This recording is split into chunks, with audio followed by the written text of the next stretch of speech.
हाँ मैं લખવાનું શરૂ કરી દીધું છે પણ ઓરિજિનલ ફી 12/10ની છે દશેરાની 2024 તો આખી પ્રભુએ જે પેલું 17 મિનિટ 38 સેકન્ડનું કીધું હતું ને એ બુક 17 મિનિટ 38 સેકન્ડ અમે પહેલાંથી એ શોધીને 12/10/2024ની છે એટલે પહેલાંથી વસ્તુ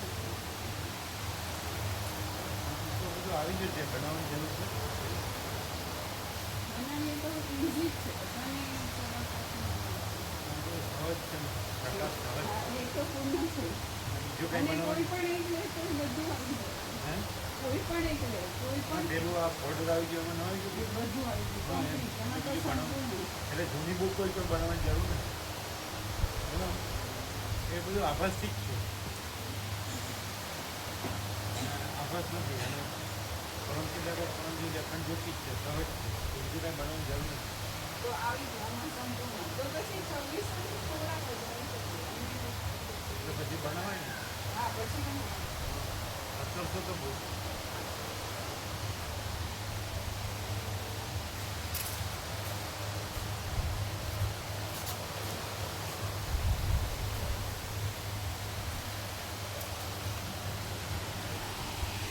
કાંઈ ન બનાવવું હોય તો પછી જનરલ જે વ્યાપક જનરલ કહેવાય છે તો એ 62 છે તો પછી લેવાનું બંધ કરીએ ને ના પ્રભુ એવું નહીં ચાલુ આ બનાવવાનું ચાલુ રાખવાનું સેવા તો કુદરત કરે છે પણ આ બધાને મળે ને નિત્ય દર્શન પૂજા કરતા હોય વચનામૃત કે સદગ્રંથ એ બધું અખંડ ચાલે આ બોર્ડ છે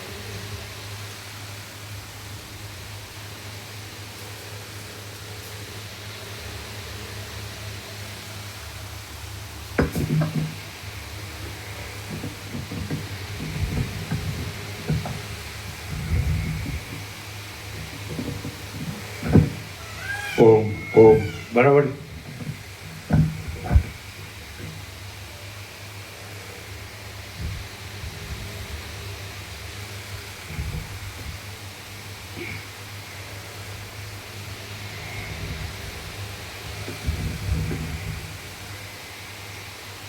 ઓમ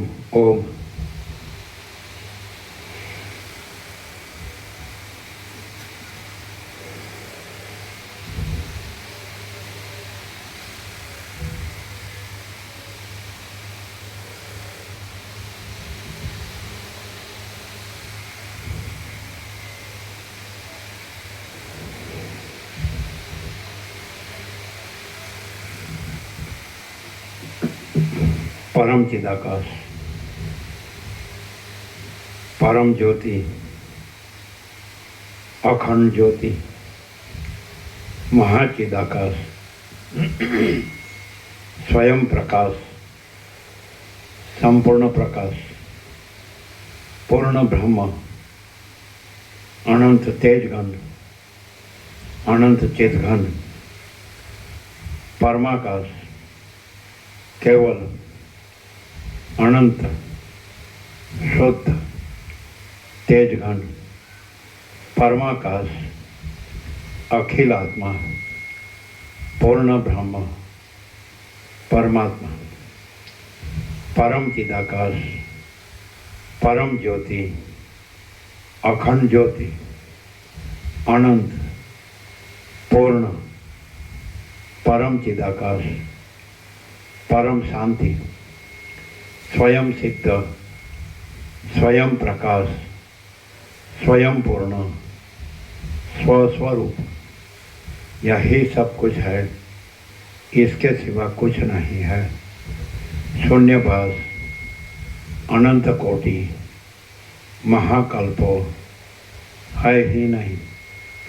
महाचिदाकाश स्वयं प्रकाश संपूर्ण प्रकाश महाचिदाकाश ज्योति अनंत अखंड अभेद महाचिदाकाश ज्योति महातत्व महासामान्य महाचिदाकाश स्वसंवेद्य સહજ નિર્વિકલ્પ મહાચિદાકાશ પરમ કૈવલ્ય પરમ શાંતિ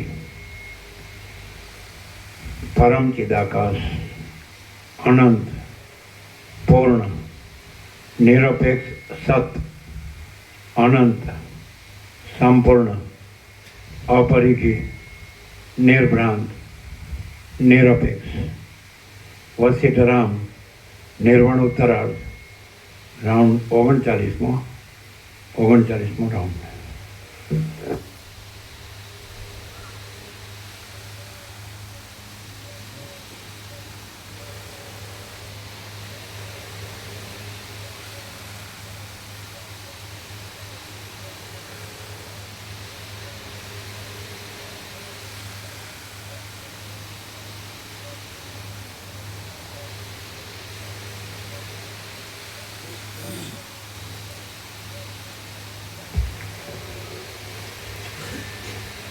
आद्य परब्रह्म सद्गुरु देव की जय।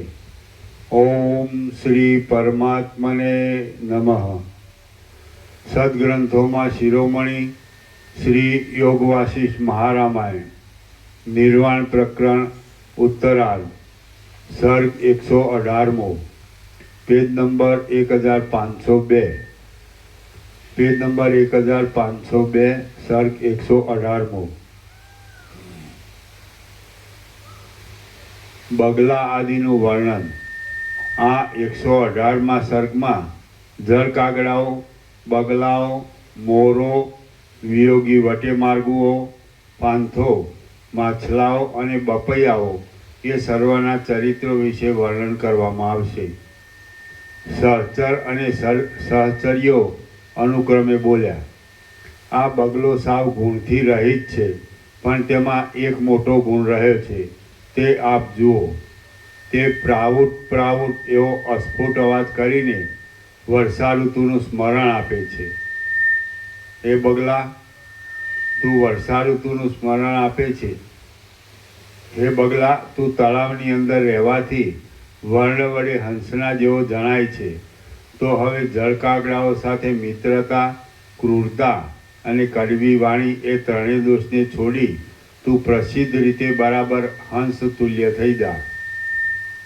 हे अत्यंत चतुर महाराज माछला मारवामां अति निपुण आ जळकागड़ाओ चो तरफ फर्या करता जलचर पाणीवाळा जळनी अंदर वारंवार पेसीने माछलाने चांचमां पकड़ी लेता हता अने तेमने गળી जता हता। परंतु जळकागड़ाओ दैवयोगे आजे कोई कारणथी मरी गयेला मोटा मत्स्योने खाई जता गळाना रोग वडे दुखी थई गया छे अने अत्यंत क्षुधाना समयमां पण हारबंध बेसी रह्या छे। तेओ પાંગડાની પેઠે પોતાની પાસેના અને સુખથી પકડી શકાય તેવા માછલાને પણ પકડી શકતા નથી। આમ જ લોકો સ્વાર્થથી મરવાને તૈયાર થઈ જાય છે એમ જળકાગડો પોતાની ક્રિયાથી સૂચવે છે અને કોઈ દુર્જન મારો એ ગુરુ છે એમ કહી એની સ્તુતિ કરે છે। પોતાની ડોકને ઊંચી કરી રહેલો અને ફેલાવેલી નિર્મળ સુંદર પાંખોવાળો આ હંસ જ આકાશમાં આપણી પાસે ઊભો છે એમ પ્રથમ લોકોએ માની લીધું હતું।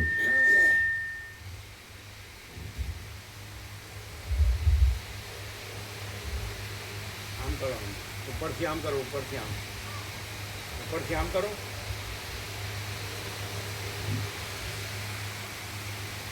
बस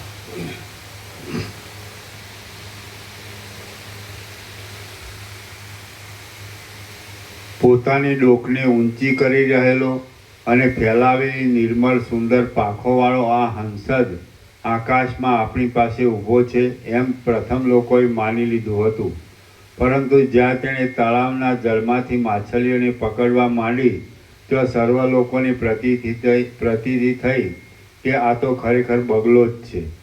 ઘણા લાંબા કાળથી ચપળ થઈ રહેલા અને આ તળાવમાં તપના જેવો દંભ કરી બેઠેલા બગલાઓને જોઈને ધૂર્તના ચરિત્રને જાણનારી એક સ્ત્રી બીજે સ્થળે ઘણા લાંબા સમયથી વિષયોમાં લંપટ થઈને ચપળ થઈ રહેલા અને આ તળાવમાં તપનો દંભ કરીને તેમજ અંધકારનો ઉદય થતાં સુધી ત્યાં બેઠેલા ધૂર્તોને જોઈ વિસ્મિત થઈ ગઈ.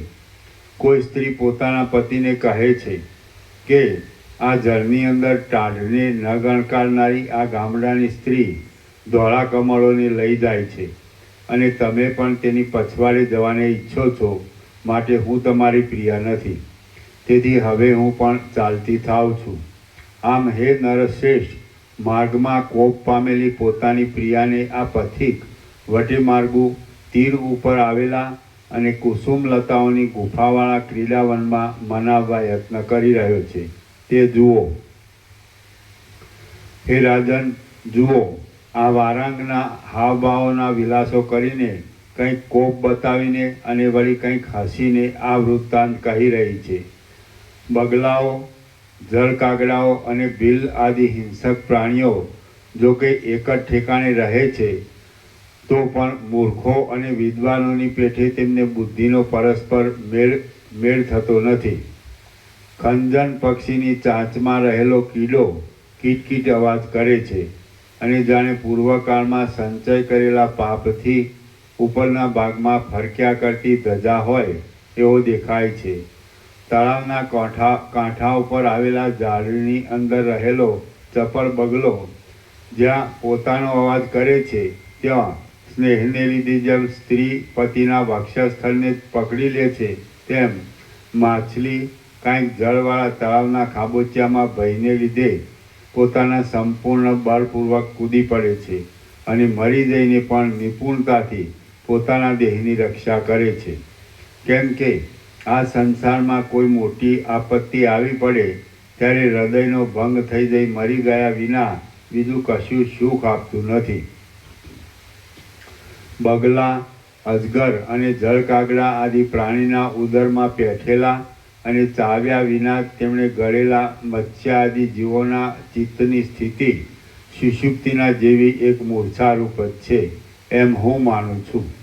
પોતાની પાસે ઊભેલા જળકાગડાઓ, બગલાઓ, ગીધો, મીંદડાઓ અને સર્પોને જોઈને જળચર જીવોને જે ભય ઉત્પન્ન થાય છે, તેની આગળ વજ્રપાતનો ભય પણ તૃણના જેવો અતિ તુચ્છ છે, એમ પૂર્વજન્મની સ્મૃતિવાળા કોઈ વિદ્વાને અગાઉ મને કહ્યું છે.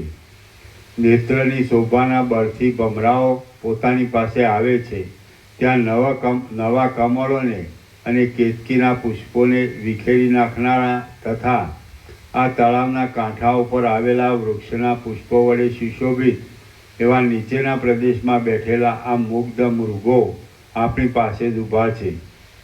આપ રાણી આદિ પ્રિયાવર્ગને દેખાડો. મયુર મહાશયપણાને લીધે ઇન્દ્રની પાસે જળની યાચના કરે છે અને ઇન્દ્ર પોતે મહાત્મા હોવાથી તેની યાચના ઉપરથી આખી પૃથ્વીને જળ વડે પૂરી દે છે. આ મયુરો વાછરડાની પેઠે મેઘોને અનુસરે છે. તેથી અનુમાન થાય છે કે મેલાનો પુત્ર મલિન જ હોય છે.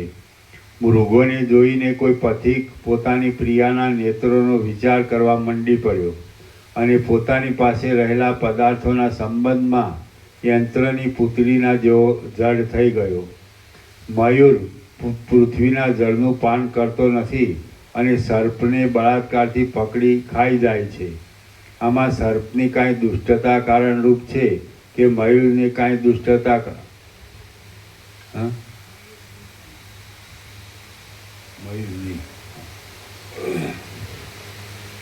આમાં સર્પની કાંઈ દુષ્ટતા કારણરૂપ છે કે મયુરની કાંઈ દુષ્ટતા કારણરૂપ છે તે હું જાણી શકતો નથી. સજ્જનના ચિત્તના જેવા નિર્મળ મોટા તળાવને છોડીને આ મયુર આકાશમાંથી પડનારા મેઘના જળનું પાન કરે છે. તે તળાવમાં પોતાનું માથું નીચું નમાવવું પડે તેના ભયથી છે એમ હું માનું છું. ચળકતા પીચ્છ ભારરૂપી મેઘને ધારણ કરી રહેલા આ મયુરો જાણે વર્ષા ઋતુના મૂર્તિમાન બાળકો જ હોય તેવા શોભે છે. જુઓ, તેઓ પોતાના પીંછામાં રહેલા કાંતિમાન ચાદરડાને કંપાવે છે. આ શ્રેષ્ઠ વનની અંદર વનના પવન વડે ફેલાઈ જનાર અને ચપળ મોરપીંછના ચાંદરડારૂપી સુંદર તરંગવાળા મયુરોને આ સમુદ્ર જાણે મોતીઓનું દાન આપી નચાવી રહ્યો છે. હે ચકિત ચાતક, હવે તું વનભૂમિમાં ઉગેલા લીલા તૃણનું ભક્ષણ કર, જળનું પાન કર અને કેળોના વનમાં જઈ વિશ્રાંતિ કર. કારણ કે આ ગ્રીષ્મ ઋતુમાં અગ્નિથી સુકાઈ ગયેલા વૃક્ષોમાં રહેવાથી તને સુખ મળશે નહીં. હે મયુર, આ કંઈ સમુદ્રના જળથી ભરપૂર થયેલો મેઘ આકાશમાં ચઢેલો નથી. આ તો પર્વત ઉપર દાવાનળથી બળી ગયેલા વનની અંદર વૃક્ષોના કોતરોના અગ્રભાગમાંથી ધુમાડો નીકળે છે. જે મેઘે શરદ ઋતુમાં પણ જળ વડે મયુરની તૃપ્તિ કરી, તે મેઘ વર્ષા ઋતુમાં પણ તળાવને જળ વડે ન પૂરી દે તો એ વાત બાળક એટલે કે ક્ષુદ્રલોકને જ યોગ્ય છે. ઉદારતાના સમયમાં પણ મેઘ આ કૃપણતા કરે તો તે જોઈને પામર લોક તેની હાંસી કરે અને એથી સજ્જન માણસોના ચિત્તમાં દુઃખ થાય. એમ વિચારી મયુર પોતાનો સર્વ સમય કશું બોલ્યા વિના તૃષા વડે જ ગાળવા લાગ્યો. મયુર તૃષા વડે પીડાતો હોય તો પણ વરસાદના સ્ફટિક જેવા નિર્મળ જળનું પાન કર્યા પછી તે માર્ગમાંના બીજા ડોળા જળ પીતો નથી. મેઘને સંભાળીને તે પોતાના મનમાં હરખાય છે પણ મરી જતો નથી. કેમ કે ગુણવાનની ઉપર આશા બાંધી બેસનારાઓનો શ્રમ આગળ જતાં પણ પરિણામે સુખકારક નીવડે છે. જેમ મૂર્ખ પુરુષો કેવળ વાતોથી જ પોતાનું જીવિત વ્યતીત કરે છે, તેમ આ વર્ષાકાળમાં પથિકો પણ પ્રિયાની કથાઓ વડે જ માર્ગની દુર્દશાને વ્યતીત કરે છે. હે મહારાજ, જુઓ, અહીં આ તરુણ સ્ત્રીઓ તળાવમાંથી કમળ, ઉત્પલ, કુમુદ, બીસ તથા મૃણાલ આદિ કમળોના તેમજ કમળોના પાંજરામાં ભરી લીધેલા જળના ભારને લઈ વહી જાય છે. અરે, તમે આ ભારને શા માટે વાહો છો? એમ કોઈકે પૂછ્યું. એટલે જુઓ, એ તરુણ સ્ત્રીઓએ ઉત્તર આપ્યો કે હે પથિક, પતિના વિયોગ દુઃખના તાપમાં તપી રહેલી એક પથિકાંગનાની અમે બાળ સખીઓ છીએ. આમ પોતાના પતિમાં રાગ વડે રંગાયેલા ચિત્તવાળી, સ્તનના ભાર વડે ભરેલી અને વિલાસ વડે સુશોભિત અંગને ધારણ કરી રહેલી એ તરુણ સ્ત્રીઓને જોઈને પથિકોએ પોતાને ઘેર રહેલી પોતાની પ્રિયાઓ સાંભળી આવી. તેમાંથી કોઈ પથિક પોતાની પ્રિયાનું સ્મરણ કરી કહેવા લાગ્યો કે સંપૂર્ણપણે જળ વડે ભરેલા મેઘોરૂપી અંધકારથી શ્યામ આકાશને જોઈને અને સારી રીતે વિકસિત થઈ રહેલા તેમના વાદળા અને અંધકારની પેઠે શ્યામ એવા શૂન્ય અને ગહન વનને જોઈને સાચે જ મારી પ્રિયા પ્રલાપ કરે છે એવી કલ્પનાથી તે પૃથ્વી પર મૂર્છા વડે પડી જાય છે અને ચાલતા ચાલતા લથડી પડે છે. ભમરાઓની પંક્તિઓ વડે અને બીજા કમળો વડે વીંટાઈ રહેલા કમળપાત્રમાંથી સ્ત્રવ્યા કરતા મકરંદરૂપી મધ્યનું પાન કરીને મત થઈ રહેલો અને કાંઠા ઉપર આવેલા વૃક્ષોના પાંદડાના નૃત્ય વડે ઉત્પન્ન થતા કોમળ, ગંભીર તથા મનોહર શબ્દના સમૂહ વડે પોતાના ગુણોને સૂચવી આપતો આ વાયુ વાઈ રહ્યો છે. હાય, વિરહીજનને કામોદ્દીપક હોવાથી તે ખરેખર ખેદકારક છે. શ્રી યોગ વાસિષ્ઠ મહારામાયણમાં નિર્વાણ પ્રકરણના હરિણ, મયુર, બક, મુગ્ધાદિ વર્ણન નામનો સર્ગ 118મો સમાપ્ત. સર્ગ 119મો. પથિકના સ્મશાન ગમન સુધીનું વર્ણન. આ 119મા સર્ગમાં કોઈ પથિક પોતાની પ્રિયાને મળતા તેની પાસે તેના વિયોગની થયેલી પોતાની પ્રથમની દશાથી માંડીને ઠેઠ સ્મશાન ગમન પર્યંતની દશાને વર્ણવે છે. સહચરો બોલ્યા, હે મહારાજ, જુઓ, આ પથિક મંદરાચલની નિકુંજને વિશે ઘણા લાંબા કાળે મળેલી પોતાની પ્રિયા આગળ પોતાને વીતેલી વિરહ વિતક કહે છે. તે પથિક કહે છે કે તારો વિયોગ થયા પછી મને એક દિવસ આ જે આશ્ચર્યકારક વૃત્તાંત વીત્યું હતું તે તું સાંભળ. હું હું તારી પાસે દૂત મોકલવા વિચારવા લાગ્યો અને મારા મનમાં કહેવા લાગ્યો, આ મહાપ્રલય કાળના જેવા વિયોગના સમયમાં હું અહીં રહ્યો છું. મારા વૃત્તાંતને સંદેશા રૂપે લઈ જઈ કોણ મારી સ્ત્રીએ કરેલા સત્કારનું પાત્ર થવાને મારે ઘેર જાય? અરે, પારકાના દુઃખની શાંતિ કરવા માટે પ્રીતિપૂર્વક અને સરળતાથી નિરંતર યત્ન કરે એવો કોઈ પુરુષ આ જગતમાં છે જ નહીં. અરે, પારકાના દુઃખની શાંતિ કરવા માટે પ્રીતિપૂર્વક અને સરળતાથી નિરંતર યત્ન કરે એવો કોઈ પુરુષ આ જગતમાં છે જ નહીં. અરે, પારકાના દુઃખની શાંતિ કરવા માટે પ્રીતિપૂર્વક અને સરળતાથી નિરંતર યત્ન કરે એવો કોઈ પુરુષ આ જગતમાં છે જ નહીં. અહો, મને સાંભળ્યું. શિખરને વિશે રહેલો આ મેઘ પરદુઃખની શાંતિ કરવાના ગુણથી સંયુક્ત છે. કામદેવના ઘોડાની પેઠે તરત જ મારે ઘેર જઈ શકે તેમ છે. પરોપકાર કરવામાં બહુ રસિક છે અને વીજળી રૂપી સ્ત્રી સાથે અહીં ઊભો છે. હે ભાઈ મેઘ, તું ગુણવાન છે તો તને યોગ્ય એવા અને પોતાના કંઠમાં ગુણ પ્રત્યંચાને ધારણ કરી રહેલા ઇન્દ્રધનુષ્યને ગ્રહણ કરીને તું મારી પ્રિયા પાસે જજે અને જળતા જળબિંદુઓવાળા તારા શીતળ પવનો વડે તેને પ્રથમ આશ્વાસન આપજે. પછી હે સુંદર આકાશગામી, તું મારો સંદેશો પહોંચાડવા માટે મંદ મંદ ગર્જના કરજે.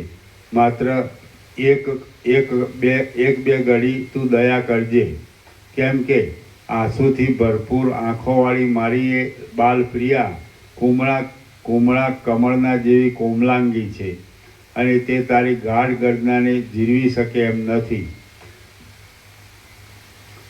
હે મેઘ, મારા હૃદયાકાશમાં ચિત્તરૂપી શલાકા વડે મારી પ્રિયાને આલેખીને તેને આલિંગન કર્યું હતું, છતાં તે મારી સુશીલ પ્રિયા હમણાં અહીંથી કોણ જાણે ક્યાં ચાલી ગઈ તે હું જાણી શકતો નથી. હે કોમલાંગી પ્રિયા, મેઘને મેં આ પ્રમાણે કહ્યું અને તારા વિયોગની ચિંતાથી મારી બુદ્ધિ પરવશ થઈ ગઈ. મારા મનની કલ્પના પણ અંદર લીન જ થઈ ગઈ. મારી સ્મૃતિ પણ તારી સાથે જ કોણ જાણે ક્યાંય જતી રહી. એ સ્મૃતિનો લોપ થઈ જવાને લીધે મારું શરીર પરવશ બની ગયું. મારા અંગો લાકડું અને ભીંતના જેવા જડ થઈ ગયા, કેમ કે વિરહના કલેશથી થનારા પરાભવને કોણ સહન કરી શકે? મને પછી તેવી સ્થિતિમાં જોઈને પથિકોનો સમૂહ ભેગો થઈ ગયો અને મોટા આરંભ વડે હાહાકાર શબ્દ કરતી પથિકાંગનાઓએ આવી જબ્બર છાતી કૂટવા માંડી. ત્યાં અરે અરે, હાય હાય, ખરેખર કષ્ટ છે કે આ પથિક મરી ગયો એવો કોલાહલનો ધ્વનિ ઉત્પન્ન થઈ ગયો અને તેમાં કેટલાકના તો દુઃખને લીધે ગાંઠા બેસી ગયા તથા પોતાના આર્ત પ્રલાપો કરીને તેઓ મેઘનો તિરસ્કાર કરવા લાગ્યા. પછી તે પથિક લોકોએ આ મરી ગયો છે એવો નિશ્ચય કરીને અને આંખોમાં આંસુ લાવીને શબને યોગ્ય એવી ગંધ પુષ્પાદી પૂજાદીની રચના કરી. તેમણે લાકડા એકઠા કર્યા. પછી તેઓ મને બાળવા માટે અતિ ભયાનક સ્મશાન ભૂમિમાં લઈ ગયા. તે સ્મશાન બળ્યા કરતી ચિતાઓના થયા કરતા અનેક તલતલાટના સ્ફુટ અવાજથી મહા ઉદ્વેગ ઉત્પન્ન કરે એવું હતું. હે કમળમુખી, પછી ત્યાં આંસુ વડે પૂર્ણ એવી આંખો તથા પાપણોવાળા કેટલાયક પથિકોએ મને ચિતારૂપી શહેરમાં સુવાડ્યો. હવે બંધાઈ ગયેલા લોકોના ટોળાની પેઠે ચારે બાજુ પોતાની રેખાને પ્રસારી રહેલા, ધુમાડાના ઉદ્ગારથી જટિલ થઈ રહેલા અને મદોન્મત મૃત્યુના મસ્તક ઉપર રહેનારા ઉત્તમ ચૂડામણીની જેમ પ્રકાશી રહેલું અગ્નિરૂપી સુવર્ણ એક અંશ માત્ર દેખાવા લાગ્યું. તે સમયે કમળના જેવી કોમળ, કાળી, લંબાઈથી અને સંકોચથી વક્રતાવાળી અને ગરમ મિજાજની નાની નાગણી જેમ કોઈ નોળિયાએ ભયભીત કરવાથી પૃથ્વીના છિદ્રમાં પ્રવેશ કરે તેમ કમલલતાના જેવી કોમળ, કાળી, ઉષ્ણતાવાળી અને લંબાઈથી તથા સંકોચથી વક્રગતિવાળી ધૂમ્રલેખા મારા નાસિકાના છિદ્રમાં તથા ગળાના રંધ્રમાં સત્વર પ્રવેશ કરવા તૈયાર થઈ ગઈ. જેમ વજ્રના જેવા દ્રઢ શરીરવાળા બ્રહ્મા સર્વ ઉપર દ્રઢતાથી પડનાર મૃત્યુના બાલાઓના સમૂહથી પીડિત થતા નથી, તેમ મારા સંકલ્પરૂપી અમૃતપાનના બખ્તર વડે રક્ષાયેલો હું એ ધુમાડાના ગોટાથી પીડિત થયો નહીં. ત્યારે તું મારા હૃદયરૂપી ઘરમાં મારી પાસે જ બેઠી હતી તથા કામદેવની એક નદી રૂપ હતી. તારામાં જ હું ચિત્તવૃત્તિ દ્વારા મગ્ન થઈ ગયો હતો. ત્યારે અગ્નિ વડે બળવાથી મારા મર્મસ્થળો જો કે કપાઈ ગયા જેવા થઈ રહ્યા હતા, તો પણ હું તેની વેદના સુદ્ધાને સ્ફુટ રીતે જાણી શક્યો ન હતો. હે કોમલાંગી, એ સમયે મૂર્છિત અવસ્થામાં મેં હૃદયને વિશે તારી સાથે એવું તો લીલા ભરપૂર ઉત્તમ સુખ અનુભવ્યું હતું કે આપણે જાણે અમૃતના પ્રવાહમાં મગ્ન થઈ રહ્યા હોઈએ એમ લાગતું હતું. અને આ ત્રૈલોક્યના આધિપત્યનું સુખ પણ તેની આગળ મને મર્મ પ્રહાર જેવું અત્યંત તુચ્છ જ જણાતું હતું. તારી તે લીલા, તારા તે વિલાસો, તારું તે સસ્મિત વચન, તારા તે સુંદર કટાક્ષો, મણિ સુશોભિત તારો એ એકાવલી હાર, સંભોગના સમયમાં આનંદભેર કરેલી તારી તે આલિંગન ક્રિયા, સમયોચિત એવી નખક્ષત આદિની તારી તે ચેષ્ટાઓ, સુંદર મધુર શબ્દવાળું તે હસવું અને ચપળપણાથી તે ઉપજાવેલો તે ચિત્તક્ષોભ, એ બધું જ્યારે મારા સ્મરણમાં આવે છે ત્યારે તે તમામ મને અમૃત રસના જેવો આનંદ આપે છે. આમ હે બાલા, તારા સમાગમમાં આવી હું સંભોગ વડે થનારા સુખરૂપી રસાયણથી અતિ તૃપ્ત થઈ ગયો અને શ્રમથી રહિત થયો. એટલે શરદ ઋતુના શીતળ તથા નિર્મળ કાંતિવાળા ચંદ્રબિંબના જેવી કોમળ શૈયામાં હું સૂઈ ગયો. એ સમયે ચંદનના ગારા જેવા શીતળ અને લાંબા ચંદ્રખંડમાંથી અસંભવિત વજ્ર સશબ્દ ઉત્પન્ન થાય તેમ મારી શૈયામાંથી ચિતામાં પ્રજ્વલિત થઈ રહેલો અગ્નિ સશબ્દ ઉત્પન્ન થયો. વડવાનલ જેમ ક્ષીરસાગરમાં વ્યાપી વળે છે તેવી રીતે તે અગ્નિ મારા સકળ અંગોમાં વ્યાપી વળ્યો હતો એમ મારા જોવામાં આવ્યું હતું. એ મહારાજ, ઉપર પ્રમાણે પોતાનો પતિ કહેતો હતો તેટલામાં તો એ મુગ્ધ સ્ત્રી પોતાની મુગ્ધતાને લીધે ખરેખર પોતાના પતિનું મરણ થયેલું માનીને હાય હું મરી ગઈ એમ બોલી મૂર્છિત થઈ ગઈ. આ પથિક પોતાની એ પ્રિયાને જળથી તથા કમલિનીના પાંદડાના વીંઝણાથી આશ્વાસના કરે છે, તેની મૂર્છાને શાંત કરે છે અને તેને ગળે વળગાડી આ મંદરાચળની નિકુંજમાં રહે છે. જુઓ, એ મુગ્ધ એને ફરીથી પૂછે છે. એટલે તે પથિક પોતાની પાસે રહેલી એ પ્રિયાની હડપચી પકડીને તેની બાકી રહેલી વાત કહે છે. પથિક કહે છે કે હું મનમાં કાંઈ ખેદ લાવી અહો આ અગ્નિ છે એમ ઝટપટ કહેવા લાગ્યો. ત્યાં તો એ જગ્યાએ આવેલા પથિકોએ પ્રસન્ન થઈને ખરખરના શબ્દવાળી એ ચિતાને તરત જ ક્ષણવારમાં ચૂંથી નાખી. પછી તે પથિકો મને જીવતો થયેલો જોઈને હર્ષ વડે ચપળ તાળીઓના વિલાસરૂપી વાજા વગાડવા લાગ્યા અને તેમણે મને ચિતામાંથી ઉઠાડી મંગળ માટે અનેક વૃક્ષ મંજરીઓના મુકુટ વડે પૂર્ણ કરી દીધો. હવે તેઓ સર્વ મને આલિંગન કરવા લાગ્યા અને તરફથી સારી રીતે વીંટી વળવા લાગ્યા.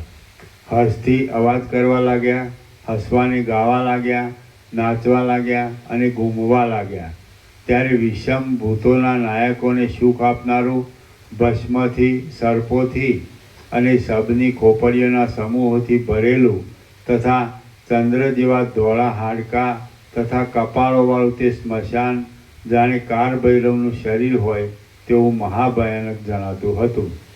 ત્યાં વાયુઓ વાતા હતા. તેઓ ભસ્મ ઉડાડી પડખે આવેલા વનોની છાયાને નિરુપયોગી કરતા હતા અને ફાટેલા તથા ચોતરફ સડી ગયેલા હાડપિંજરોની દુર્ગંધને તરફ ફેલાવતા હતા. પુષ્કળ ભસ્મ પથરાઈ જવાથી તેઓ ઝાકળના સમૂહનો દેખાવ આપતા હતા અને શબોના કેશોને કંપાવતા હતા. તેઓ આકાશરૂપી ભાથામાં જાણે ચંદ્રમા દ્વારા મૂર્તિમાન બાણો નીચે આવી પડ્યા હોય તેવા દેખાતા હતા અને શંકરના ભૂષણને યોગ્ય અસ્થિઓમાં અથડાવાથી વૃક્ષ શબ્દને ઉત્પન્ન કરતા હતા.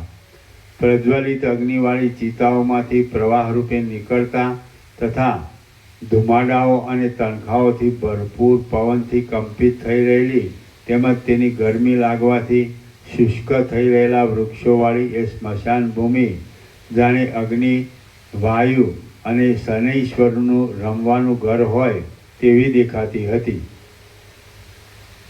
મહાભયંકર અર્ધદગ્ધ તથા અનંત હાડપિંજરો વડે અત્યંત દુર્ગંધ અને મદ વડે ઉન્મત્ત થઈ રહેલા શિયાળ, કાગડાઓ, કંક પક્ષી, ગીધ પક્ષી, પિશાચો તથા વેતાળોના શબ્દો વડે ભયંકર એવું સ્મશાન મેં જોયું. તે સ્મશાન ત્યાં લાવવામાં આવેલા અનેક શબોના બાંધવ સમૂહના રોવાથી ગાજી રહેલી દિશાઓના અંતોવાળું હતું, નિકુંજોવાળું હતું. પક્ષીઓને તાણી લીધેલી લીલી શિરાઓ તથા આંતરડાથી યુક્ત હતું અને બળી ગયેલા વૃક્ષખંડો તથા લતાઓના સમૂહો વડે વ્યાપ્ત હતું. એ સ્મશાનમાં કોઈ સ્થળે ચિતાનું ચલન થવાથી જ્વાળા ભભૂકી ઉઠતી હતી અને તેથી ત્યાં પ્રકાશ થઈ રહેતો હતો. ત્યાં કોઈક ઠેકાણે મોટા કેશોને લીધે જાણે મેઘોનો સમૂહ ભેગો થઈ રહ્યો હોય એવો દેખાવ દેખાતો હતો. વળી કોઈક ઠેકાણે ત્યાં પર્વતના ભાગને છોડી દઈ પૃથ્વીનો બીજો બધો પટ જાણે રુધિરથી સિંચાઈ રહ્યો હોય એમ જણાતું હતું અને ક્યાંક તો તે સ્મશાન રાત્રિએ ગાજી રહેલા મેઘ જેવું જણાતું હતું. શ્રી યોગવાસિત મહારામાયણમાં નિર્વાણ પ્રકરણના ઉત્તરાર્ધનો પથિક વિરહ વૃત્ત વર્ણન નામનો સર્ગ 119મો સમાપ્ત. સર્ગ 120મો વાયુ, વૃક્ષ તથા ભ્રમર ઇત્યાદિનું વર્ણન. આ 120મા સર્ગમાં વાયુઓ, વૃક્ષો, ભમરાઓ, વનપંક્તિઓ, દેવાંગનાઓ, સમુદ્રના તરંગો અને ગરુડ પક્ષીઓ આદિનું વર્ણન કરવામાં આવશે. સહચરો બોલ્યા, હે કમળનયન, આવી બીજી પણ કથા કરી રહેલા આ મહાન દંપતી હમણાં ઉત્તમ મદ્યપાન કરવાની તૈયાર થઈ રહેલા છે. તે આપ જુઓ. કેળના કંદમાં ઢંકાઈ રહેલા સ્વચ્છ ગુચ્છાઓને વિકસાવવામાં નિપુણ અને પુષ્પોના કેસરાઓથી સુશોભિત આ વિવિધ વાયુઓ વાઈ રહ્યા છે. વળી વનમાંથી નીકળતા અનેક પ્રકારના સુગંધોથી પુષ્ટ થયેલા પરસેવાના બિંદુઓને પી જનારા અને સ્ત્રીઓના વિંખાઈ ગયેલા કેશોને શોભા આપનારા વાયુઓ હમણાં વાય છે. સિંહોની પેઠે કુલાચલ પર્વતની ગુફાઓ રૂપી ઘરમાં પ્રવેશ કરીને ભમ્યા કરતા આ ખારા સમુદ્રના પવનો દૈત્યોના જેવા વેગે અહીં ગતિ કર્યા કરે છે. તમાલ વૃક્ષમાં અને તાલ વૃક્ષમાં ચપળ બાળકની પેઠે લીલા વડે હિંચકા ખાવાથી લાડકવાયા થઈ રહેલા ઝરણા તરંગોમાંથી ઊંચે ઠેકી કોમળ નવા પલ્લવો સુધી પહોંચી વળેલા અને કંપિત થઈ રહેલી નવીન લતાઓમાં ખરી પડતા પુષ્પોની રજથી દૂસરા થઈ ગયેલા આ વાયુઓ બગીચાઓની અંદર રાજાઓની પેઠે મંદ મંદ ગતિ કરી રહ્યા છે. પોલા વાસોમાં વિશ્રાંત થઈ રહેલો આ વનવાયુ મધુર ગાયન કરવા માટે પ્રવૃત્ત થઈ રહ્યો છે. તે જાણે હસ્તિનાપુરથી ગાન ચતુર નારીઓએ તેને ગાયન કળા શીખવી હોય તેવો જણાય છે. કર્ણિકાર વૃક્ષે જ્યારે પવનનો તિરસ્કાર કરવા માંડ્યો ત્યારે ભમરાઓ પણ પછી તેનો દૂરથી ત્યાગ કરવા લાગ્યા. આ તાલ વૃક્ષ વિશેષ કરી સ્તંભરૂપ છે. તેથી તે કોઈ અર્થીને કશું ફળ આપતો નથી, તેમ પલ્લવ પણ આપતો નથી. આમ તેનો આકાર ઊંચો છે છતાં તે કોઈને કશો ઉપયોગી ન હોવાથી તેની ઉન્નતિ નહીં જેવી છે. ગુણ રહિત મૂર્ખ માણસોનો ઉપરનો આડંબર જ શોભા ઉત્પન્ન કરનાર હોય છે. હે રાજન, આ કેસુડાનું ઝાડ ઉપરના રંગ વડે જ રાજાની પેઠે વિરાજી રહ્યું છે. હે મહારાજ, આવો અને જુઓ.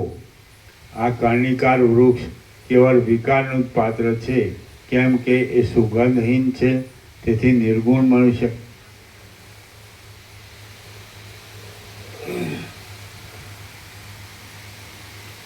હે મહારાજ, આવો અને જુઓ.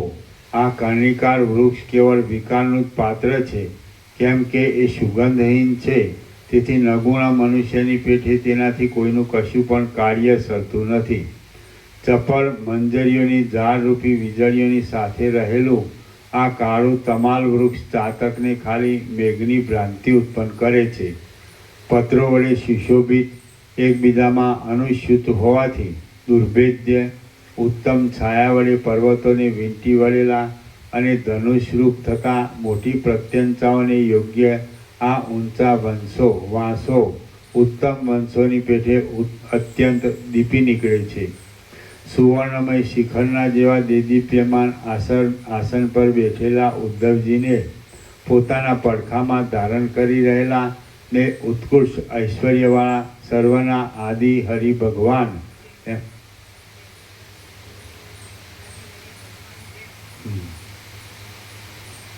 સુવર્ણમય શિખરના જેવા દેદીપ્યમાન આસન પર બેઠેલા ઉદ્ધવજીને પોતાના પડખામાં ધારણ કરી રહેલા ને ઉત્કૃષ્ટ ઐશ્વર્યવાળા સર્વના આદિ હરિ ભગવાનની જેમ ચપળ પીળા વસ્ત્ર ધારણ કરે છે, તેમ સુવર્ણમય શિખરરૂપી આસન ઉપર બેઠેલા પવનરૂપી વ્યાધિને પોતાની પાસે ધારણ કરી રહેલો અને ઉપરના ભાગમાં આકાશની અંદર થયેલો આ ઉત્તમ મેઘ વીજળીઓ વડે ક્ષોભવાળા પીળા આકારને ધારણ કરી રહ્યો છે.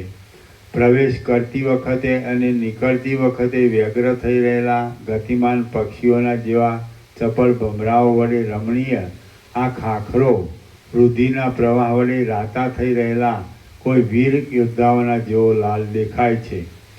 મંદાર વૃક્ષોની મંજરીઓના સમૂહો વડે પીળા દેખાતા વાદળાના નિવાસરૂપ આ મહેન્દ્રાચલ પર્વતના શિખર ઉપર ગંધર્વરૂપી કામી પુરુષો મત્ત બની જઈ સૂઈ રહેલા છે.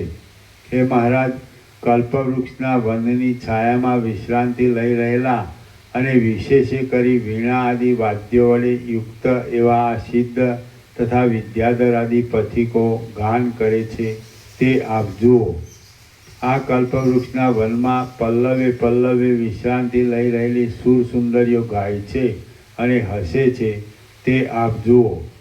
કોમળ મંદિરોવાળા મંદરાચળને વિશે મંદપાળ નામના ઉદાર મુનિનું આ મંદિર છે. તેની ભાર્યા ગીધ જાતિની પક્ષીણી છે. સર્વ ઋતુઓમાં પુષ્પો વડે અને વૃક્ષો વડે સુશોભિત રહેનારી મુનિઓની આ આશ્રમ શ્રેણીને જુઓ. તેની વિશે અન્યોન્ય વેરવાળા સિંહ અને હાથી તથા નોળિયા અને સર્પ ઇત્યાદિ પ્રાણીઓ પોતાના સહજ વેરને છોડી દઈ ક્રીડા કરે છે. પરવાળાના વૃક્ષો સાથે મિશ્ર થઈ ગયેલી અને સમુદ્રના કાંઠા ઉપર આવેલી લતાઓના પલ્લવોમાં પડેલા આ જળબિંદુઓ પોતાની અંદર પ્રતિબિંબિત થઈ રહેલા સૂર્યનારાયણને લીધે અત્યંત ચમક્યા કરે છે. જેમ વિલાસિનીઓ પોતાના વિલાસી પતિના વક્ષસ્થળમાં ક્રીડા કરે છે, તેમ સમુદ્રના તરંગો પણ પોતાની ચકરીઓના વ્યાપારથી રત્નોની અને માણેકની ખાણોમાં ક્રીડા કરે છે. નાગલોકની સ્ત્રીઓના જવા આવવાથી ઉત્પન્ન થયેલો આભૂષણોનો દિવ્ય જણજણાટ આકાશમાંથી નીચે સંભળાય છે, તે આપ સાંભળો. આ પર્વત ઐરાવત હાથીની સ્થાન ભૂમિરૂપ છે અને તેની આ ગુફા તે હાથીના ગંડસ્થળથી ભ્રષ્ટ થયેલી મદોન્મદ ભમરીઓના શબ્દો વડે જાણે ગાયન કરતી હોય તેવી દેખાય છે. કૃષ્ણ પક્ષમાં પ્રતિદિન હરાશ પામનાર દુર્બળ ગાત્રવાળા સમુદ્રની આ કૃષ્ણ પક્ષના અંતને સૂચવનારી રેખારૂપ પંક્તિઓ તેના નિવાસરૂપ તટમાં જોવામાં આવે છે. સુગંધરૂપી સુગંધી શ્વાસવાયુને ધારણ કરનારી સુંદર છાયા વડે શીતળ અંગવાળી એકાંતમાં પોતાના આકારને બતાવનારી અનેક પ્રકારના પુષ્પો વડે ભરેલી વનની રચનારૂપી સુંદર વસ્ત્ર વડે સુશોભિત, ઝરણારૂપી નિર્મળ હાસ્યવાળી અને પુષ્પોરૂપી બિછાનાને પાથરી રહેલી આ વનરૂપી વિલાસિની ધન્ય છે. ઉદાર બુદ્ધિવાળા દેવો ઉપશાંત શબ્દવાળી શુદ્ધ વનભૂમિમાં જેવા રમે છે તેવા નંદનવનમાં પણ રમતા નથી. આ એકાંતની રમ્ય વનભૂમિઓ સારી પેઠે વૈરાગ્યવાળા મુનિના ચિત્તને તેમજ સંસાર તરફ આસક્તિ રાખનાર વિષય પુરુષના ચિત્તને એમ બેઉને સમાન રીતે જ રમાડે છે. ચરણ જેમ નુપુર વડે શોભે છે અને અવાજ કરે છે, તેમ જળ વડે ધોવાયેલા શિખરવાળા અને સમુદ્રના તટ ઉપર આવેલા પર્વતોના પ્રત્યંત પર્વતો તળેટીઓ રત્નોના સમૂહ વડે શોભે છે અને અવાજ કરે છે. પુન્નાગના વૃક્ષો ઉપર વિશ્રાંત થઈ રહેલા અને સુંદર સુવર્ણના જેવા કાંતિમાન ગરુડ પક્ષીઓ આકાશમાં રહેલા દેવતાઓના સમૂહ જેવા શોભે છે. ભમરાઓ તથા મેઘોરૂપી ધુમાડાવાળા અને વિકસિત થઈ રહેલા ચંપક વૃક્ષોના વનો વડે સુશોભિત પર્વતો પવન વડે કંપે છે. જુઓ, તેઓ જાણે બળતા હોય તેમ દેખાય છે. કણેરના ઝાડની ઉપરની શાખાને હિંચકાવતા કોકિલને જોઈને તેની પ્રિયા કોકિલા ચપળતાથી તેને આલિંગન કરે છે અને મધુર ગાયન કરવા લાગે છે. હે મહારાજ, આ ખારા સમુદ્રની તટભૂમિઓ કોલાહલ સાથે હાલમાં ભેટ રાખી ઊભેલા રાજાઓ વડે ભરેલી છે. તે આપ જુઓ. હે મહારાજ, ઠેઠ પૂર્વ સમુદ્ર સુધી અને ઉત્તર સમુદ્ર સુધી આ જંબુદ્વીપની અંદર જે રાજાઓ યુદ્ધમાં બચી ગયા હોય તે સર્વના મસ્તક પર ચરણ મૂકીને આપ તેમના ઉપર અનુગ્રહ કરો. તે દેશની ભૂમિની રક્ષા માટે પ્રત્યેક દિશામાં નીતિશાસ્ત્ર પ્રમાણે સમાધાનપૂર્વક આપ શાંત બુદ્ધિથી વ્યવસ્થા કરવા આજ્ઞા આપો. અસ્ત્ર આપો અને મદદ માટે આપનું સર્વ સૈન્ય પણ આપો.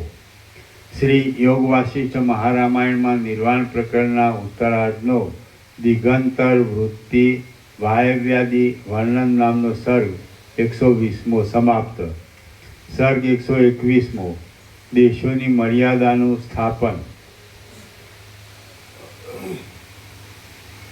આ 121મા સર્ગમાં વિપચિત રાજાઓ દેશોની મર્યાદા બાંધી અગ્નિ પાસે જશે અને અગ્નિના વરદાનથી તેઓ દિશાઓના અંતો જોવા નીકળશે એ વિશે વર્ણન આવશે. વશિષ્ઠ બોલ્યા, પછી તે વિપચિત રાજાઓ સમુદ્રના તટોની ભૂમિ ઉપર બેઠા અને મંત્રીઓના કહેવા પ્રમાણે રાજ્ય સંબંધી સર્વ પ્રયોજન કૌંસમાં દેશની મર્યાદા બાંધવી વગેરે કરવા લાગ્યા. પછી તેમણે ત્યાં જ પોતાની નિવાસ ભૂમિ કલ્પી લઈ સ્થિતિ કરી અને ક્રમ પ્રમાણે નિર્બાધપણે દેશની મર્યાદા પણ બાંધી. પછી શ્રીમાન સૂર્યનારાયણ જાણે વિપચિત રાજાના પ્રતાપનું વર્ણન કરવા માટે લોકાંતરમાં જતા હોય તેમ સમુદ્રની અંદર પ્રવેશ કરી બીજા લોકાંતરમાં ચાલ્યા ગયા.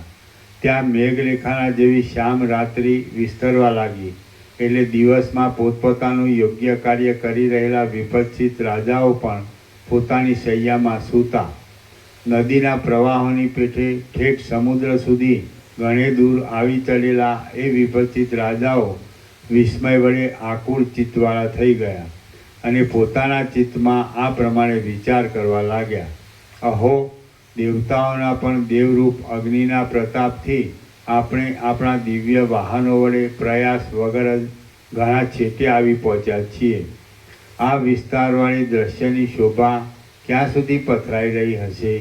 આ જંબુદ્વીપ પછી લવણ સમુદ્ર આવેલો છે, ત્યાર પછી વળી પ્લક્ષ દ્વીપ આવેલો છે અને ત્યાર પછી પાછો મોટો ખારા સમુદ્રથી બમણા વિસ્તારવાળો ઇક્ષુરસ સમુદ્ર રહેલો છે. એ સમુદ્ર પછી પણ દ્વીપ આવેલો છે અને તેના પછી પાછો સમુદ્ર છે. એવી રીતે 7 સમુદ્ર અને 7 દ્વીપને અંતે શું હશે અને ત્યાર પછી પણ શું હશે? આ દ્રશ્યરૂપી માયા કેવડી અને કેવી હશે? આ સર્વ વાતનો નિર્ણય કરવા માટે આપણે અગ્નિદેવની પ્રાર્થના કરીએ. અને તેમના વરદાનના પ્રભાવથી આપણે સર્વ દિશાઓને ઠેઠ તેના છેડા સુધી ચિત્તમાં કશો ખેદ લાવ્યા વિના જોઈએ. ઉપર પ્રમાણે ચિત્તમાં વિચાર કરીને તે વિભજિત રાજાઓએ પોતપોતાના સ્થાનમાં રહી એક જ સમયે ભગવાન અગ્નિનારાયણને બોલાવ્યા. એટલે તે ભગવાન અગ્નિના સાકાર રૂપે દર્શન થયા. અગ્નિએ તેમને કહ્યું, હે પુત્રો, તમે વર માગો. વિપક્ષિત રાજાઓ બોલ્યા, હે દેવશ્રેષ્ઠ, આ દેહની ગતિ જ્યાં ન પહોંચી શકે ત્યાં મંત્રદેહથી, કૌંસમાં મંત્રથી શુદ્ધ થયેલા દેહથી, અને તે પણ જ્યાં ન પહોંચી શકે ત્યાં મનથી અમે અમારા આ પંચભૂતાત્મક દ્રશ્યને જોઈએ. તેમજ પ્રત્યક્ષ અનુમાન અને શબ્દ આદિથી જે સિદ્ધ થઈ શકે છે તે સર્વ અમે જોઈએ. એવું ઉત્તમ વરદાન આપ કૃપા કરી અમને આપો. હે મહારાજ, સિદ્ધ યોગી પુરુષો જ્યાં સુધી જઈ શકે છે ત્યાં સુધી અમે આ શરીરે જઈ સર્વ જોઈએ, અને જ્યાં એ શરીરની ગતિ અટકે ત્યાં પછી અમે મન વડે દ્રશ્યને જોઈ શકીએ. વળી અમે જ્યાં સુધી સિદ્ધ યોગીઓની ગતિ પહોંચે ત્યાં સુધી તેને માર્ગે ગતિ કરીએ. અમારું વચમાં મૃત્યુ ન થાય, અને જે માર્ગમાં દેહની ગતિ ન થઈ શકે તેમાં અમારું મન જ ગતિવાળું થાય. વશિષ્ઠ બોલ્યા, ભલે તેમ થાઓ. એમ કહી અગ્નિદેવ સત્વર જાણે વડવાના રૂપે સમુદ્રમાં જવાને ઉતાવળા થઈ રહ્યા હોય તેમ તરત જ અદૃશ્ય થઈ ગયા. એ પ્રમાણે વરદાન આપી અગ્નિ ચાલ્યા ગયા. પછી રાત્રિ આવી અને તે પણ થોડો સમય રહી ચાલી ગઈ. પછી પાછો સૂર્યનો ઉદય થયો અને વિપક્ષિત રાજાના ચિત્તમાં સમુદ્રનું ઉલ્લંઘન કરવાની ધીર ઈચ્છા પણ ઉદય પામી. શ્રી યોગ વાસિષ્ઠ મહારામાયણમાં નિર્વાણ પ્રકરણના ઉત્તરાર્ધનો વિપક્ષિત વર્ણન નામનો સર્ગ 121મો સમાપ્ત. સર્ગ 122મો. સમુદ્રમાં ચારે વિપક્ષિત રાજાઓ પગથી ચાલ્યા. આ 122મા સર્ગમાં સમુદ્રના તરંગોમાં પગ વડે ચાલનાર વિપક્ષિત રાજાઓનું સમુદ્રના આવર્ત અને મગરમચ્છ આદિનું વિદારણ કરી નીકળી જવા વિશે સારી રીતે વર્ણન આવશે. વશિષ્ઠ બોલ્યા, પછી તે વિપક્ષિત રાજાઓએ પ્રાતઃકાળમાં ઉઠીને શાસ્ત્ર અનુસાર પૃથ્વીની સારી રીતે વ્યવસ્થા કરી. હવે દિશાઓના અંત જોવાની અત્યંત ઉત્કંઠાને લીધે તેમના દેહમાં જાણે ગ્રહાદિકનો આવેશ આવી ગયો. મુખ્ય મંત્રીઓએ તેમને જાણે વાર્યા, છતાં આંસુવાળા મુખો વડે આક્રંદ કરી રહેલા પોતાના સર્વ પરિજન વર્ગને તેમણે પાછો વાળ્યો. તેઓ તો સ્નેહરહિતપણાથી અભિમાન, માત્સર્ય, લોભ, શત્રુઓથી પરાભવ થવાનો મોટો ભય અને સ્ત્રી, પુત્ર, ધન વગેરેની એષણા આદિને પણ છોડીને અમે સમુદ્રને પેલે પાર જઈ દિશાઓના અંત જોઈ પાછા ક્ષણ માત્રમાં ચાલ્યા આવીશું એમ કહેતા ત્યાંથી ચાલી નીકળ્યા. આમ તેમણે પોતાની મંત્ર શક્તિ વડે ભૂમિ, જળ આદિ મહાભૂતોનો જય કરી લેવાથી સિદ્ધપણાને પામેલા પોતાના પગ વડે જ સમુદ્રમાં ચાલવા માંડ્યું. તે વખતે પ્રત્યેક દિશામાં રહેલા તેમના અનેક ભૃત્યોમાંથી કેટલાયક અત્યંત સ્નેહને લીધે તેમની સાથે જ સમુદ્રમાં પ્રવેશ કરતા હતા. આમ તે સેવકો યથાશક્તિ અનુગમન કરતા હતા, અને એ વિપક્ષિત રાજાઓ પગપાળા સમુદ્રના જળમાં ચાલતા હતા. જાણે જમીન ઉપર પગ રાખ્યા હોય તેમ જળના તરંગોના સમૂહ ઉપર પોતાના પગ રાખીને તે ચારેય વિપક્ષિત રાજાઓ પોતે એકલા જ સમુદ્રને તરી જવાનો ઉદ્યોગ કરવા લાગ્યા, અને પોતાની સેનાથી અત્યંત વેગળા પડી ગયા. પગે પંથ કરીને સમુદ્રની અંદર બેઠેલા તે વિપક્ષિત રાજાઓ જ્યાં સુધી શરદ ઋતુના આકાશના નાના વાદળાની પેઠે અદૃશ્ય ભાવને પ્રાપ્ત ન થયા ત્યાં સુધી કાંઠે રહેલા મનુષ્યોને તે જોવામાં આવ્યા. બાંધેલા મધ્ય બંધનને ખેંચી જનારા હાથીની પેઠે સમુદ્રમાં પગપાળા જતા તે વિપક્ષિત રાજાઓ પોતાના દ્રઢ નીચે વડે પોતાનો પંથ કાપવા લાગ્યા. પર્વતના જેવું તરંગોનું ઉછળવું અને સમવું થવાથી જળ તરંગોની શોભા ઊંચી નીચી થતી હતી અને તેઓ તેને પણ હરી લેતા હતા. આથી તેઓ સમુદ્રના મંથન સમયના હરી જેવા દેખાતા હતા. ચંચળ અને જળપાન વડે મત્ત થઈ રહેલા વાદળા પોતાનામાં ચંદ્રમંડળ પેસવાથી જેમ શોભી રહે છે, તેમ જળની ઘુમરીઓ તે રાજાઓના પેસવાથી શોભી રહી હતી. જળની એ ઘુમરીઓમાં તે વિપચિત રાજાઓએ સંભ્રમ રહિત ઘણા લાંબા કાળ સુધી ઘાસની પેઠે ભ્રમણ કર્યું. એ રાજાઓ મંત્રવિદ્યાના બળથી તથા પોતાના પરાક્રમથી દુર્જય હતા. તેઓ હાથમાં શસ્ત્રને ધારણ કરી રહ્યા હતા. તેમને કોઈ ઠેકાણે અત્યંત મદોન્મત્ત અથવા પ્રમાદી મગરમચ્છો પ્રથમ ગળી જતા હતા અને પછી પચાવી જવાની શક્તિ ન હોવાથી તેમના દેહને પાછા ઓખી કાઢતા હતા. જળના તરંગોમાં વિશ્રાંતિ લઈ રહેલો પવન એ વિપચિત રાજાઓના દેહને પલકવારમાં વારંવાર સેંકડો યોજન સુધી તાણી જતો હતો અને પાછો ખેંચી લાવતો હતો.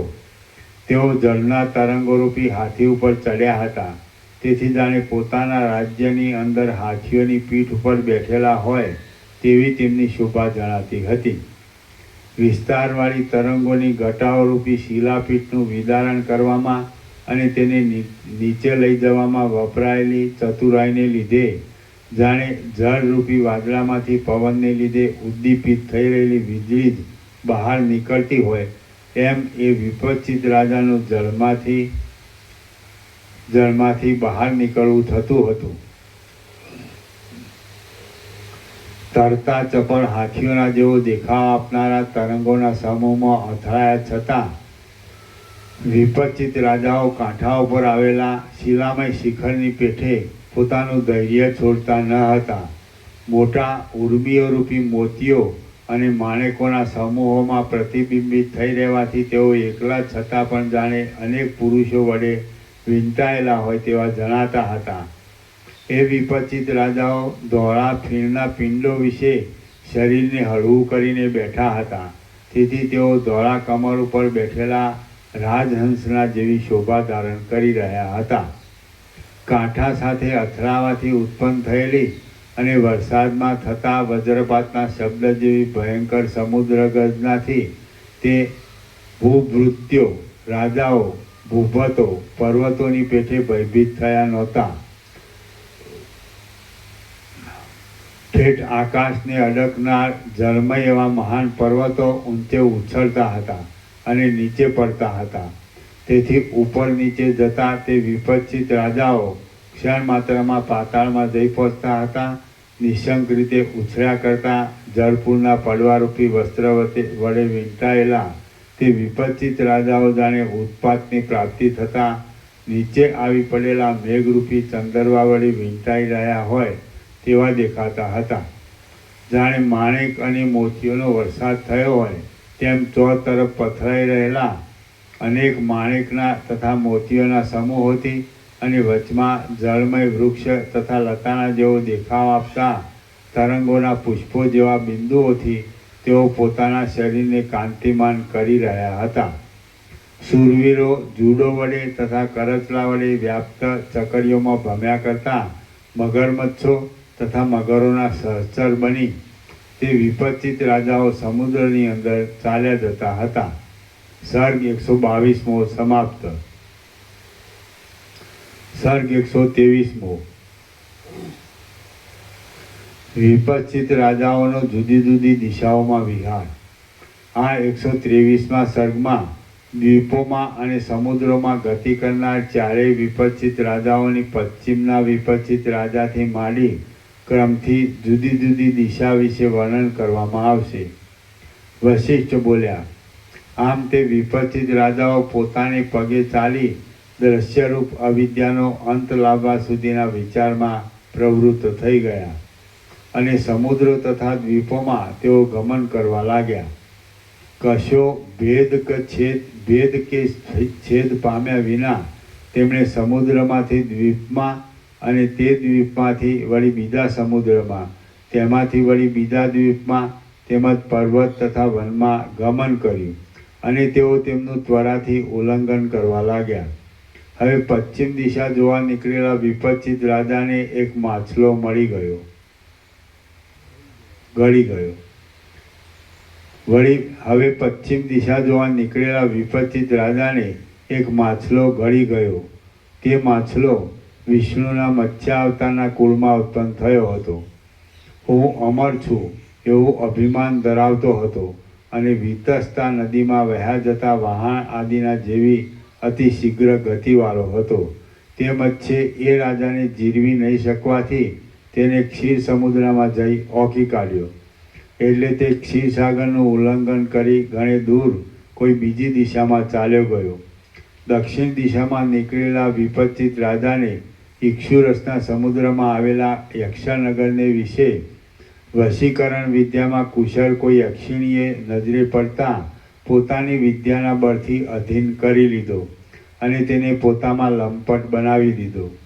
પૂર્વ દિશા તરફ ગયેલા વિપચિત રાજાને કોઈ મગરમચ્છ ગળવા આવ્યો ત્યારે તેણે તેને દબાવી રાખી ગંગાજીમાં લઈ જઈ ચીરી નાખ્યો.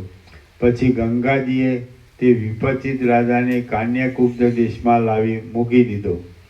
ઉત્તર દિશા તરફ ગયેલા વિપચિત રાજાએ ઉત્તર કુરુ નામના દેશમાં જઈને ત્યાં પાર્વતીજી સહિત ક્રીડા કરી રહેલા શંકરનું આરાધન કર્યું અને તેણે તેમની કૃપા વડે અણિમાદી ઐશ્વર્ય મેળવ્યું. આથી જ દિશાઓમાં સર્વત્ર પ્રસરી રહેલા મૃત્યુ અને તેનો ભય એ રાજાને બાદ કરી શકતા નથી. મગરમચ્છરૂપ હાથી એ ઉત્તર દિશાવાળા વિપચિત રાજાને ગળી ગયો હતો. છતાં મહાદેવજીની કૃપાથી તેને જે ઐશ્વર્ય મળ્યું હતું તેના પ્રભાવને લીધે એ હાથીએ તેને ઓકી કાઢ્યો હતો. એ પછી એ રાજાએ અનેક બીજા દ્વીપોના કુલાચલ પર્વતનું ઉલ્લંઘન કર્યું.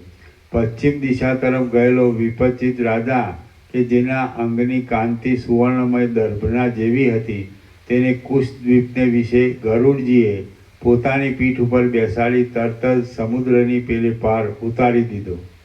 પૂર્વ દિશાવાળા વિપચિત રાજાને ક્રૌત દ્વીપમાં આવેલા પર્વતની અંદર વનમાં રહેનાર કોઈ રાક્ષસ ગળી ગયો, પરંતુ વિપચિત રાજાએ હૃદયની અંદર તે રાક્ષસના આંતરડા ચીરી નાખી તેને મારી નાખ્યો. દક્ષિણ દિશાવાળો વિપચિત રાજા દક્ષના શાપથી ક્ષણ માત્રમાં યક્ષ બની ગયો અને શાકદ્વીપની અંદર સેંકડો વર્ષને અંતે તે પાછો શાપથી મુક્ત થઈ ગયો. ઉત્તર દિશાવાળો વિપચિત રાજા નાની મોટી નદીઓ અને સમુદ્રોને વેગ વડે તરી ગયો અને મહાસાગરને અંતે આવેલી સુવર્ણમય ભૂમિમાં કોઈ સિદ્ધના શાપથી શિલારૂપ થઈ ગયો. પછી સેંકડો વર્ષને અંતે તે જ સિદ્ધે અગ્નિના પ્રસાદથી તેને તે શાપથી મુક્ત કર્યો. એટલે તેને સિદ્ધ સાથે પ્રીતિ બંધાઈ છે. પૂર્વ દિશા તરફનો વિપચિત રાજા વિશેષે કરી નાળિયેરના વૃક્ષો વડે સુશોભિત દેશોમાં વસનારા લોકોનો રાજા થયો અને પોતે પરમ ધર્મિષ્ઠ હોવાથી તેને પૂર્વના વૃત્તાંતનું સ્મરણ થયું. તે રાજાએ નાળિયેરના ફળોનું ભક્ષણ કર્યું અને 10 વર્ષ પર્યંત મેરુ પર્વત તરફથી ઉત્તર બાજુએ આવેલા કલ્પવૃક્ષના વનની અંદર અપ્સરા સાથે નિવાસ કર્યો. પશ્ચિમ તરફનો વિપચિત રાજા પક્ષીઓનું વશીકરણ કરવાની વિદ્યાના રહસ્યને જાણતો હતો અને તેણે સાલમલી દ્વીપમાં રહેલા સાલમલી વૃક્ષની પક્ષીણાના માળામાં રહી તેની સાથે ક્રીડા કરી અનેક વર્ષો વ્યતીત કર્યા. પછી એક દિવસ કોમળ લતાવાળા મંદરાચલ પર્વતમાં મંદાર વૃક્ષરૂપી મંદિરની અંદર મંદરી નામની કોઈ કિન્નરીએ તેનું સેવન કર્યું. પૂર્વ દિશા તરફનો વિપચિત રાજા ક્ષીરસાગરના કિનારે ગયો અને ત્યાં આવેલા કલ્પવૃક્ષના વનોની પંક્તિઓમાં તેણે કામથી વ્યાકુળ બની જઈને નંદનવનની દેવતાઓ જેવી અપ્સરાઓ સાથે 70 વર્ષ કાઢી નાખ્યા. શ્રી યોગ વાસિષ્ઠ મહારામાયણમાં નિર્વાણ પ્રકરણના ઉત્તરાર્ધનો દિગ્વિહરણ નામનો સર્ગ 123મો સમાપ્ત. સર્ગ 124મો. વિપચિત રાજાઓનો દ્વીપોમાં તથા પર્વતો પર વિહાર. આ 124મા સર્ગમાં વિપચિત રાજાઓનું મૂળ સ્વરૂપ એક છતાં તેના 4 દેહ વડે વ્યવહાર વિશે અને દ્વીપોમાં તથા અનેક પર્વતોમાં વિહાર વિશે વર્ણન કરવામાં આવશે. રામ બોલ્યા, હે મહારાજ, સર્વ વિપચિત રાજાઓ એક ચિન્મય જ હતા. તેમનું મૂળ શરીર પણ એક જ હતું અને સર્વ એક જીવવાળા હતા. છતાં એકી સમયે તેમને જુદી જુદી ઈચ્છાઓ કેમ ઉત્પન્ન થઈ? વશિષ્ઠ બોલ્યા, સર્વત્ર ભરપૂર એવું ચિદાકાશ એક નાના પ્રકારના આકારે થયું નથી, છતાં તે સર્વની અંદર વ્યાપ્ત થઈ રહેલું છે. ચિદાત્મા સુષિપ્તિ અવસ્થાને પ્રાપ્ત થતાં જેમ અનેક આકારે થઈ રહે છે, તેમ એ ચિદાકાશ પણ જાણે અનેક આકારે થઈ રહેલું હોય એમ જણાય છે. એ ચિદાકાશ પોતે સ્વચ્છ છે, તેથી પોતાની અંદર પોતાના સ્વરૂપને તે જાણે અનેક આકારે થઈ રહેલું હોય તેમ પ્રતિબિંબિત થઈ રહેલું દેખે છે. એ સ્વચ્છ ચિદાકાશ જગતના આકારે પ્રતીત થાય છે. તેમાં અરીસાના જેવી તેની નિર્મળ સ્વચ્છતા જ કારણરૂપ છે. જેમ એક જ લોહ વડે મઢેલા અરીસાઓ એકરૂપ છતાં એકબીજામાં પ્રતિબિંબિત થઈ જાય છે, તેમ આ સર્વ પદાર્થો વસ્તુતઃ એક ચિદરૂપ જ છતાં પરસ્પર પ્રતિબિંબિત થઈ રહેલા દેખાય છે. આથી જ જે ભોગ્ય વસ્તુ તેની પાસે આવે છે તે તેના ભોગને માટે કલ્પાય છે. કેમ કે માયાના સંપર્કથી અચિંત્ય શક્તિપણાને લીધે તેનો સહજ સ્વભાવ જ તેવો છે. આમ આ ચિદાકાશ અનેક રૂપે નહીં થઈ ગયા છતાં અનેક રૂપે દેખાય છે. બાકી વસ્તુતઃ તેમાં અનેકતા કે એકતા કશું પણ નથી. તેમાં અનેકતા કે એકતા નથી, છતાં તે એક રૂપે અને અનેક રૂપે ભાસે છે. એ જ તેનો અચિંત્ય મહિમા છે. આથી જે વિપચિત રાજાની પાસે જે પદાર્થ જોવામાં આવ્યો તે એ વિપચિત રાજાની ચિન્મયતાને લીધે તેનામાં પ્રતિબિંબિત થઈ ગયો અને તદ્રુપતાને પ્રાપ્ત થઈ જાણે તેને અધીન થઈ રહ્યો હોય તેવો જણાયો. તેમાં જુદા જુદા પ્રકારે અનુભવમાં આવ્યો. વળી યોગી પુરુષો એક દેશમાં રહ્યા છતાં પોતાના યોગ બળથી ચારે તરફ વ્યાપ્ત થઈ અનેક કર્મો કરે છે અને ત્રણેય કાળમાં થનારી સર્વ બાબતોને અનુભવે છે. તો પછી વિપચિત રાજા જુદા જુદા દેશોમાં જઈ જુદા જુદા પ્રકારે સર્વ વસ્તુનો અનુભવ કરે તેમાં શો સંશય લાવવાનો છે? વળી મેઘ સર્વત્ર વ્યાપ્ત થઈ રહેલો છે અને ગરમીથી પીડાતા પ્રાણીઓને આનંદ આપે છે. તે જુદા જુદા પ્રકારે એક જ સમયમાં પોતાના જુદા જુદા અંશો વડે અનેક જુદી જુદી ક્રિયાઓ કરે છે અને તદ અભિમાની જીવ આ સર્વ મેં કર્યું એવો અનુભવ પણ કરે છે. અણિમાદી ઐશ્વર્યને લીધે ઈશ્વર કોટીમાં ગણવા યોગ્ય કેટલાક યોગીઓ જગતમાં થનારા અસંખ્ય કર્મોના સમૂહને એક જ સમયે યોગ બળથી કરે છે અને અનુભવે છે. એક વિષ્ણુ ભગવાન પોતાના 4 બાહુ વડે એટલે કે પોતાના 4 શરીર વડે જુદી જુદી જાતની ક્રિયાઓ કરતા રહી જગતની રક્ષા કરે છે અને ઉત્તમ અંગનાઓનો ઉપભોગ કરે છે. વિષ્ણુ ભગવાન 2 ભુજા વડે બની શકે તેવા કર્મોને 2 ભુજા વડે કરે છે અને ઘણી ભુજાઓની જરૂર પડે તેવા સંગ્રામ કાર્યમાં અનેક ભુજાઓ વડે નિરંતર યુદ્ધ કરતા રહે છે. એ જ પ્રમાણે તે વિપચિત રાજાઓ મૂળ એક જ ચિદ્રૂપ હતા, છતાં તેમણે સર્વ દિશાઓમાં તેવા પ્રકારે જુદા જુદા રૂપે રહી તેઓ જુદો જુદો વ્યવહાર કર્યો અને સુખ દુઃખ આદિ ભોગવ્યું.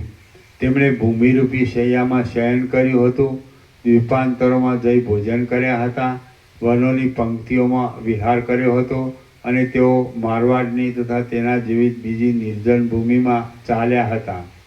પર્વતોની પંક્તિઓમાં તેમણે નિવાસ કર્યો હતો.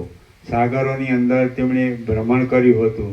અનેક દ્વીપોમાં તેમણે વિશ્રામ લીધો હતો અને તેઓ મેઘોની માળા વડે સુશોભિત એવા પર્વતોના ઉપરના ભાગોમાં છુપાઈ રહ્યા હતા. પર્વતોના સમૂહોમાં, પવનના ઝપાટાઓમાં અને જળના તરંગોમાં તેમણે પોતાનો દેખાવ આપ્યો હતો. તેમજ પર્વતોની તથા સમુદ્રોની નદીઓમાં અને નગરીઓમાં તેમણે ક્રીડા કરી હતી. પૂર્વ દિશા તરફનો વિપચિત રાજા રાજાને શાકદ્વીપમાં પ્રસિદ્ધ ઉદયાચલ પર્વતના તટની અંદર આવેલા પાંદડા વગરના થોરના જંગલમાં યક્ષે સંમોહન વિદ્યા વડે મોહિત કરી દીધો હતો. તેથી તેણે 7 વર્ષ સુધી તેની અંદર શયન કર્યું હતું. પછી તે જ પર્વતમાં તે ક્યાંક પાષાણપણું ઉત્પન્ન કરનારા જળનું શિલાંબુનું પાન કરીને બળાત્કારથી પાષાણ ભાવને પામ્યો હતો અને તેણે પૃથ્વીની અંદર પાષાણ રૂપે પોતાના 7 વર્ષ ગાળ્યા હતા.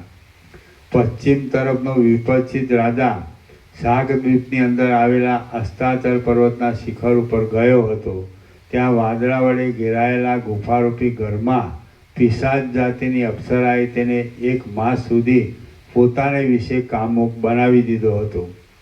પૂર્વ તરફનો વિપક્ષિત રાજા શાંતભય નામના વર્ષખંડમાં જળધાર નામના મોટા પર્વતમાં હરડીના વનની અંદર ગયો હતો અને ત્યાં કોઈ ઋષિના શાપથી 70 વર્ષ સુધી હરડીના વૃક્ષરૂપ બની તે અદૃશ્ય થઈ ગયો હતો.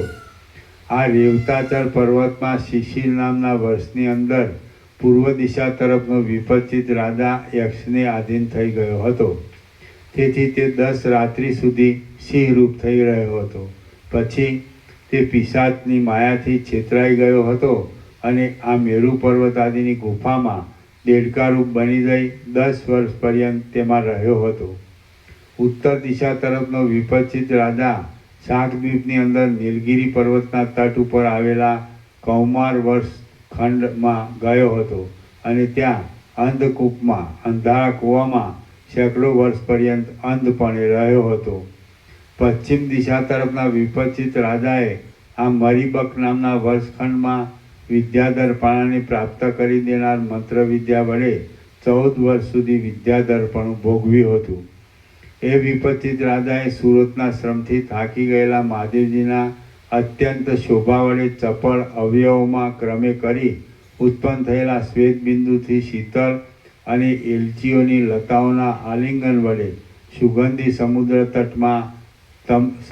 તટમાં વનોના સુંદર પવનોનો આશ્રય કરી પોતાનું વિદ્યાધરપણું ભોગવ્યું હતું. સર્ગ 124મો સમાપ્ત.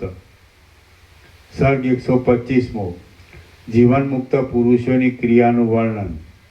આ 125મા સર્ગમાં વિપત્તિની અંદર બધા વિપક્ષિત રાજાઓનું પરસ્પર ઉપકારીપણું અને જીવનમુક્ત પુરુષોની ચોતરફ અનેક પ્રકારની સર્વતોમુખી ક્રિયાનું વર્ણન આવશે.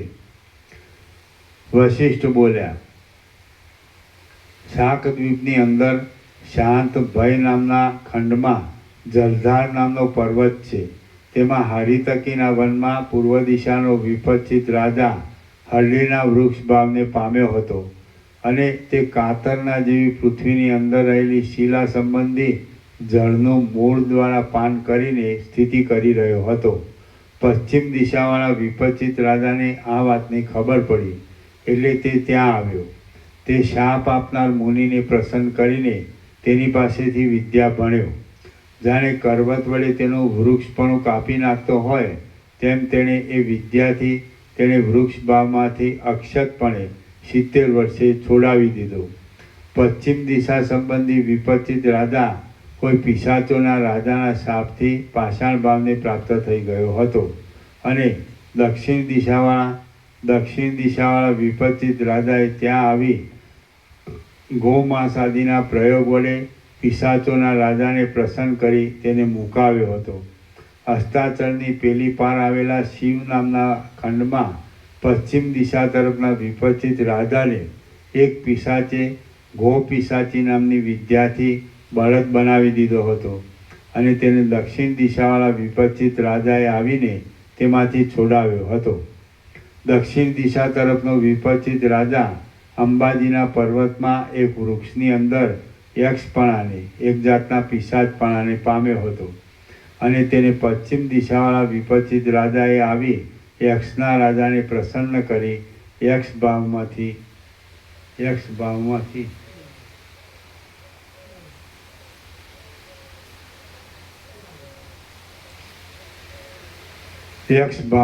છોડાવ્યો હતો. પૂર્વ દિશા તરફનો વિપક્ષિત રાજા આ શાકદ્વીપની અંદર જ વૃષક નામના ખંડમાં કેસર નામના પર્વતને વિશે સિંહ રૂપ બની ગયો હતો અને તેને પશ્ચિમ દિશાવાળા વિપચિત રાજાએ આવી એ સિંહ ભાવમાંથી મુક્ત કર્યો હતો.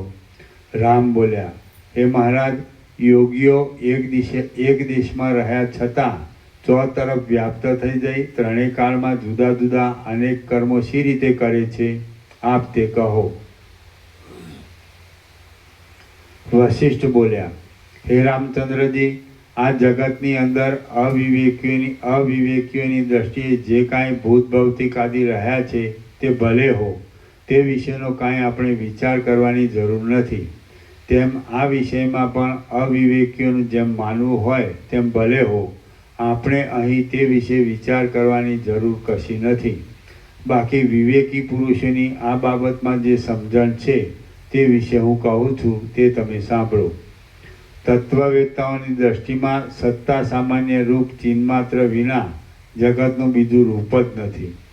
જ્યારે દ્રશ્યના અત્યંત અભાવનો બોધ થઈ જાય છે અને ઉત્પત્તિ પ્રલય સંબંધી દ્રષ્ટિનો પણ ક્ષય થઈ જાય છે, ત્યારે તત્વવેત્તા પુરુષ સત્તા સામાન્ય રૂપ ચિન્માત્રમાં જ નિરંતર વિશ્રાંત થઈ રહે છે. તેથી તે નિત્ય સર્વેશ્વર રૂપ થઈને સર્વસ્વરૂપ તથા સર્વાત્મા રૂપ થાય છે. જ્યારે દ્રશ્યના અત્યંત અભાવનો બોધ થઈ જાય છે અને ઉત્પત્તિ પ્રલય સંબંધી દ્રષ્ટિનો પણ ક્ષય થઈ જાય છે, ત્યારે તત્વવેત્તા પુરુષ સત્તા સામાન્ય રૂપ ચિન્માત્રમાં જ નિરંતર વિશ્રાંત થઈ રહે છે. તેથી તે નિત્ય સર્વેશ્વર રૂપ થઈને સર્વસ્વરૂપ તથા સર્વાત્મા રૂપ થાય છે. જ્યારે દ્રશ્યના અત્યંત અભાવનો બોધ થઈ જાય છે અને ઉત્પત્તિ પ્રલય સંબંધી દ્રષ્ટિનો પણ ક્ષય થઈ જાય છે, ત્યારે તત્વવેત્તા પુરુષ સત્તા સામાન્ય રૂપ ચિન્માત્રમાં જ નિરંતર વિશ્રાંત થઈ રહે છે. તેથી તે નિત્ય સર્વેશ્વર રૂપ થઈને સર્વસ્વરૂપ તથા સર્વાત્મા રૂપ થાય છે. તો પછી ત્યારે તેને કયા સ્થળે કોણ અને શી રીતે રોકી શકે એ તમે જ કહો. સર્વવ્યાપી સર્વના આત્મારૂપ પરમ તત્વ જ્યાં સર્વત્ર અનુભવમાં આવે છે, ત્યાં પછી કોઈ રોકનાર કે રોકવાનો વિષય એ કશું જુદું અનુભવાતું જ નથી. વળી એ સર્વના આત્મારૂપ પરમ તત્વની અંદર શું નથી રહ્યું? ભૂત, ભવિષ્ય, વર્તમાન, નાનું મોટું, દૂર નજીક, પળ અને પ્રલય એ સર્વ પોતાના સ્વરૂપને કદી પણ ન ત્યજનારા અને સર્વના આત્મારૂપ સત્તા સામાન્યમાં જ રહેલા છે. અહો, તમે માયાનો વિલાસ તો જુઓ. આ સર્વ ઉત્પત્તિને કે પ્રલયને પ્રાપ્ત થયા નથી, છતાં યથાસ્થિતપણે નિર્લેપ તત્વની અંદર રહ્યા છે. સર્વની સ્થિતિ સત્તા સામાન્યને અધીન હોવાથી આ ત્રણેય લોક વિજ્ઞાન ઘન એક જ્ઞાનરૂપ છે. ચિદાકાશ પોતાના મૂળ સ્વરૂપને નહીં છોડતા સર્વરૂપ વિવર્ત ભાવથી થઈ રહેલું છે. સબલ બ્રહ્મ માયાના સંપર્કને લીધે જગતના આત્મારૂપ છે અને તે જ દ્રષ્ટા તથા દ્રશ્યરૂપે થઈ જઈ જગતરૂપે પ્રતીતિમાં આવે છે. જગતના આકારે પ્રસરી રહેલા સબલ બ્રહ્મનું મૂળ સ્વરૂપ વિચારતા તે શુદ્ધ ચિન્માત્ર છે. તો પછી તેમાં કોણ શું કરી શકે, ક્યારે કરી શકે તથા શાથી કરે? એ તત્વજ્ઞ સાધ્ય અને અસાધ્ય એ બંને રૂપે થઈ રહેનાર સર્વશક્તિમાન સબલ બ્રહ્મને કૌંસમાં ઈશ્વરને શું દુસાધ્ય છે એ તમે જ કહો. એવી રીતે સદા એક જ સ્વરૂપમાં રહેનાર સબલ બ્રહ્મ જ ઉપાધિના ભેદથી વિપચિત આદિ જીવરૂપ થઈ રહેલ છે. એ વિપચિત રાજાનું જીવ ચૈતન્ય પ્રબોધ તરફ વલણ રાખતું હતું, તો પણ હજી તે પરમપદને પ્રાપ્ત થઈ ગયું નહોતું. તે એક હતું, છતાં અગ્નિના પ્રસાદથી તે અનેક રૂપ થયું હતું અને સર્વત્ર સર્વ પ્રકારની ક્રિયા કરી શકે એમ હતું. સબલ બ્રહ્મ બોધ અને અબોધ એ બંને રૂપ થઈ રહેલ છે. તેને અસાધ્ય શું છે? જ્યાં સુધી પરમ બોધની પ્રાપ્તિ ન થઈ હોય ત્યાં સુધી જીવાત્માનું પદાર્થોમાં આકુળ થઈ રહેવાપણું ઘટિત જ છે. જ્યાં સુધી પરમબોધની પ્રાપ્તિ ન થઈ હોય ત્યાં સુધી જીવાત્માનું પદાર્થોમાં આકુળ થઈ રહેવાપણું ઘટિત જ છે. તેનો બોધમાં કંઈક પ્રવેશ થાય છે એટલે યોગ બળથી તેનું સિદ્ધપણું પણ ઉચિત છે. એવી રીતે સર્વ દિશાઓમાં રહેલા સર્વ વિપચિત રાજાઓ પરસ્પર એકબીજાના સંકટને દેખતા હતા, અનુભવતા હતા અને તેનો ઉપાય પણ કરતા હતા. ચિદાકાશ પોતાના સ્વરૂપમાંથી મનોભાવને પ્રાપ્ત થતાં જરા પણ ભ્રષ્ટ થાય છે તો તે વસ્તુતઃ યથાસ્થિતપણે પોતાના શુદ્ધ સ્વરૂપમાં સારી રીતે રહ્યા છતાં પણ જાણે બીજા રૂપે જગતના આકારે થઈ રહેલ હોય એમ જણાય છે. ચિદાકાશ પોતાના સ્વરૂપમાંથી મનોભાવને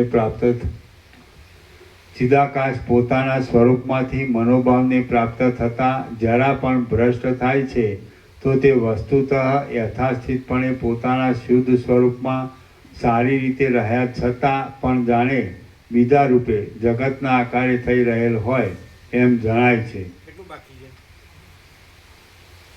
તો વધારે. બસ તો પછી એના પછીની લાઈન લઈ લ્યો. રામ બોલ્યા, હે મહારાજ, વિપચિત રાજાઓ જો પ્રબુદ્ધ જ્ઞાનવાન હોય તો તેઓ દિશાઓમાં સિંહ બળદ આદિ ભાવને સી રીતે પ્રાપ્ત થયા? મને સારી પેથે બોધ થવા માટે આપતે કહો. ઓમ ઓમ ઓમ. પ્રસાદ આપી દો.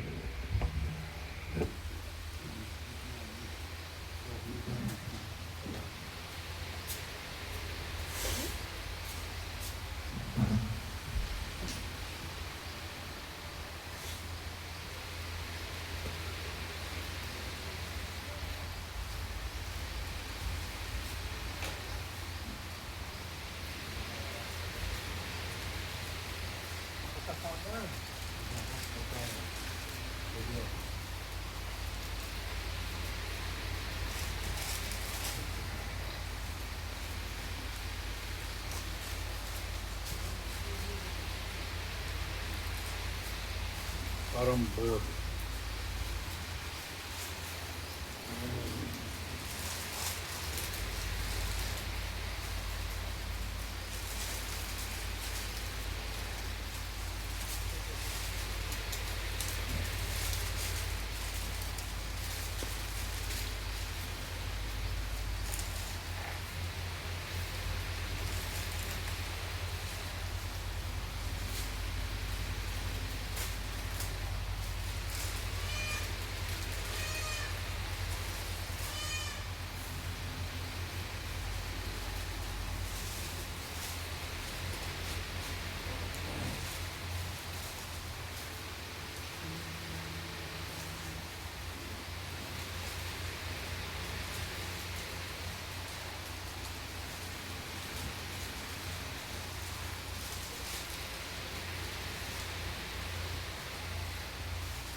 કોઈ પણ વાપરે ને કોઈ પણ બાબત સમજાય છે. જ્યારે ફોન આવે કે કાંઈ પણ કરવાનું હોય તો તરત કરી જવાનું, એટલે પછી ઉપર નહીં રાખવાનું. એમ પછી લખીશ ને પછી એમ યાદ નહીં રહે, તરત જ કરી જવાનું. કોઈ પણ ફોન આવે કે કોઈ પણ બાબત કાંઈ પણ કરવાનું હોય ને તો પછી પણ નહીં રાખવાનું, તરત જ કરી દેવાનું, નહીં તો નહીં થાય.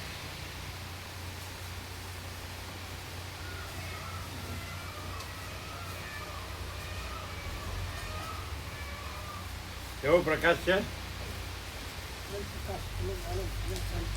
હે?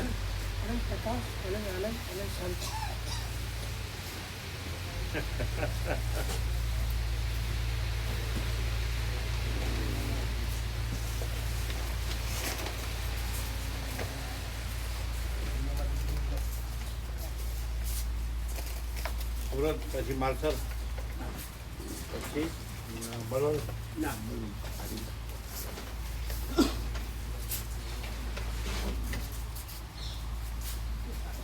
પેલા સુરત પછી માલસર.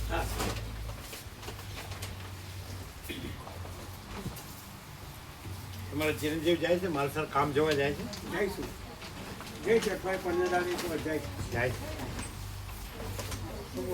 અંદર યુઝ કરવા માટે વસ્તુ ધોવા માટે ટોયલેટ માટે છે એટલે બાથરૂમમાં નીચેનું ફર્શ ધોવા માટે બાથરૂમમાં નીચેનું કડી ધોવા માટે અને આ પોતું કરવા માટે શું કરવા? પોતું કરવા માટે આ ફિનાઇલ નાખે ફિનાઇલ અને આ હેન્ડ વોશ હાથ ધોવા ડેટોલ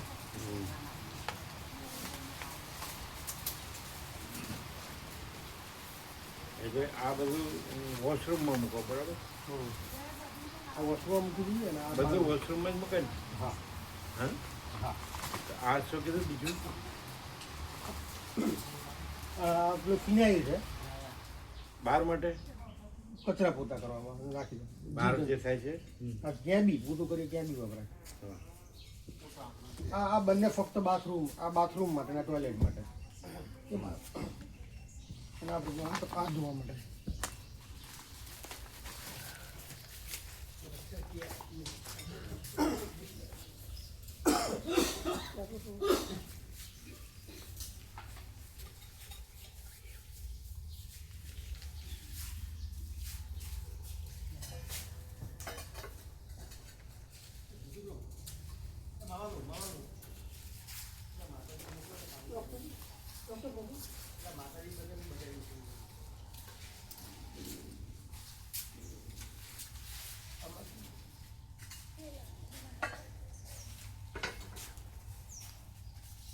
કેવો પ્રકાશ છે?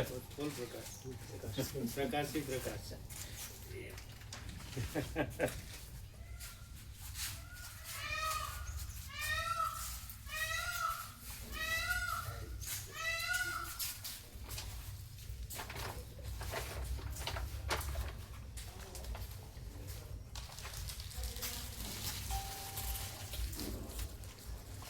કીધું રોટલીનું કીધું? રોટલી કે બાજરીનો રોટલો? ત્રણે ટાઈમ એક વસ્તુ કોઈ પણ રોટલી અથવા રોટલો કાંઈ, બરાબર? પણ એ કાચું ન રહેવું છે, પાકું. એટલે દૂધમાં, ગરમ દૂધમાં ઓગળી જાય ને.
લાઈટો બંધ કરજો.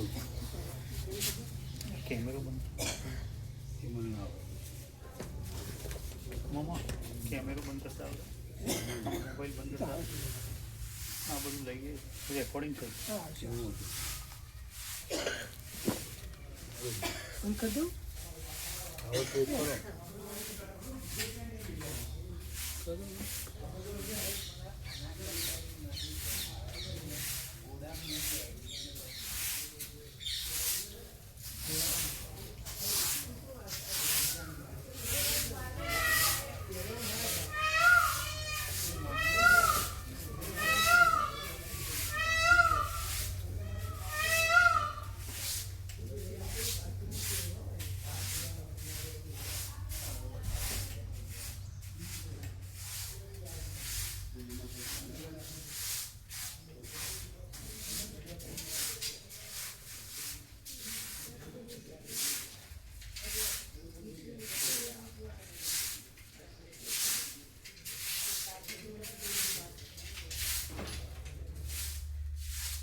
તમે બંધ કરી કર્યું કર્યું